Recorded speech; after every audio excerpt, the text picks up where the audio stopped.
कौशाम्बी में हुए 13 हत्याकांड के बाद प्रदेश में ध्वस्त कानून व्यवस्था की पोल और कलई खुल गई है। प्रदेश के अंदर जिस तरीके से कानून व्यवस्था के सारे दावे खोखले साबित हुए, उसका जीता जागता उदाहरण कौशाम्बी का ये इलाका।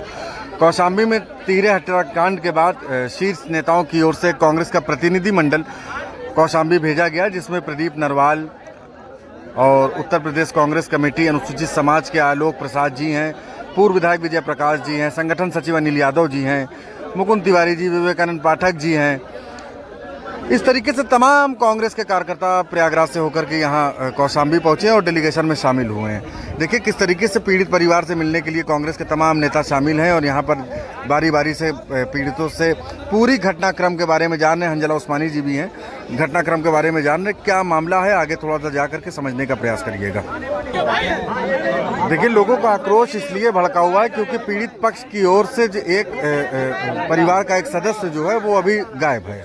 उससे बात करने का, संवाद करने का प्रयास किया जा रहा है, मगर परिवार की ओर से जो लोग हैं, सुरेश यादव जी क्या मामला था, किस लिए आए आप, क्या है मामला? हम लोग यहाँ पीड़ित परिवार को न्याय दिलाने आए। जिस तरीके से तीन लोग दिन दहाड़े रात में जिस तरह से हत्या हुई है, इसकी हम लोग जांच करते हैं। परिजन को नौकरी के साथ साथ कम से कम 3 करोड़ मुआवजा दे, ये हम लोग की मांग है। देखिए ये कांग्रेस के गंगा पार के प्रयागराज के जिला अध्यक्ष सुरेश यादव जी हैं, जो अपने डेलीगेशन के साथ तमाम लोगों को लेकर के आक्रोश लोगों को यहाँ भड़का हुआ है। तमाम बड़ी संख्या में कांग्रेस के कार्यकर्ता, कांग्रेस के नेता, स्थानीय नागरिकों का आक्रोश यहाँ पर 7वें चरम पर है। लोगों का गुस्सा इसलिए भड़का हुआ कि परिवार की ओर से बचा हुआ एक सदस्य अभी तक लापता है, उसे संवाद करने का प्रयास किया जा रहा है। परिवार की ओर से जो लापता सदस्य है उससे जब संवाद स्थापित करने का प्रयास किया गया तो संवाद हो नहीं पा रहा है। विडंबना यह है कि उत्तर प्रदेश की कानून व्यवस्था जीरो टॉलरेंस और कानून व्यवस्था का ढिंढोरा पेट करके सत्ता में आने का प्रयास तो कर लेती है, मगर सत्ता में आने के बाद वो किस तरीके से आम आदमी इस पर शोषित है, वंचित है, इस पर प्रताड़ित है, इसका जीता जागता उदाहरण ये डेलीगेशन, ये परिवार के सदस्य की ओर से, ये प्रदीप नरवाल जी बैठे हुए हैं, परिवार की ओर से एक पीड़िता बैठी हुई है। डेलीगेशन में शामिल लोग मिलने के लिए आए हुए हैं। पूर्व विधायक विजय प्रकाश जी हैं, संगठन सचिव अनिल यादव जी हैं, राजेंद्र प्रताप सिंह हैं। परिवार की ओर से तमाम लोग यहाँ बैठे हुए हैं और धीरे धीरे संवाद करने का प्रयास कर रहे हैं। देखिए कुल मिलाकर के उत्तर प्रदेश में सरकार जिस तरीके से दावा करती है और धरातल पर जिस तरीके से उसका शून्य भी नहीं दिखाई देता, ये जीता जागता उदाहरण है कौशाम्बी का इलाका। कौशाम्बी में आम आदमी की पहुंच से किस तरीके से कानून व्यवस्था होती चली जा रही है, उदाहरण देख लीजिए क्या है।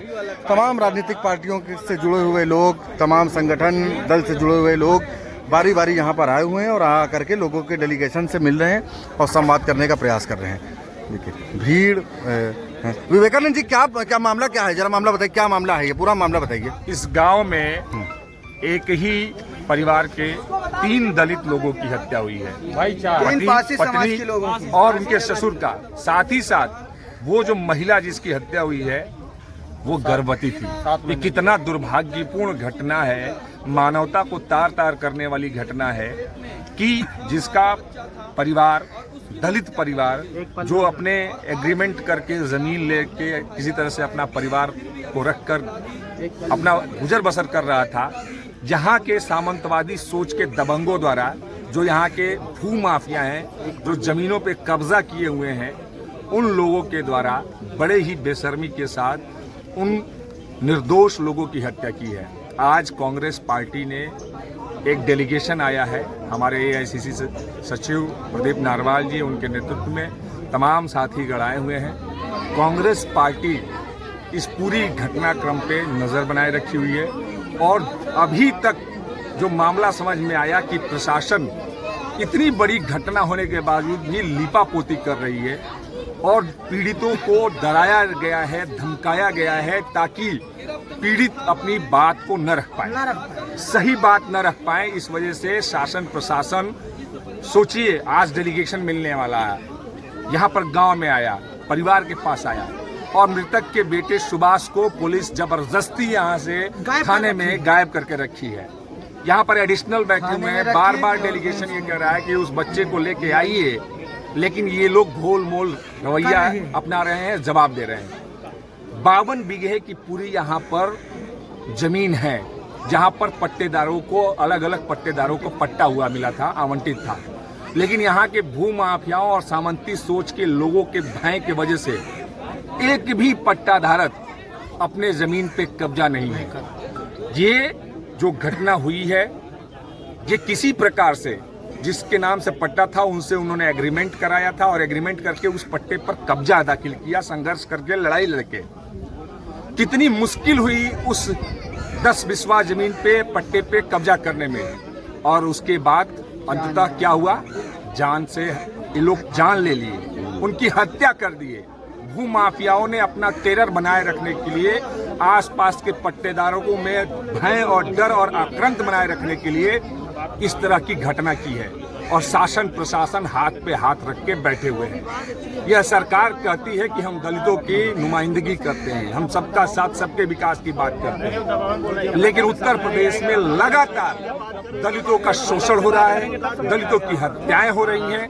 कांग्रेस पार्टी किसी भी सूरत में दलितों के ऊपर हो रही अत्याचार और उत्पीड़न को बर्दाश्त नहीं करेगी। आर पार की लड़ाई लड़ने के लिए तैयार है। आज हम यहाँ बैठे हैं, जब तक सुभाष नहीं आ जाएगा, जब तक उस सुभाष जो पीड़ित है उससे ये डेलीगेशन नहीं मिलेगा, हम यहाँ से वापस जाने वाले नहीं हैं। और यहाँ से जब जाएंगे तो ये जान लीजिए, एडीजी जो जोन है और कमिश्नर साहब जिनके राजस्व का मामला जिनके अंडर में आता है, आखिर किस तरीके से 52 बीघे के पट्टे पर भू माफिया काबिज है, और इलाहाबाद से ये 15 किलोमीटर का रास्ता है।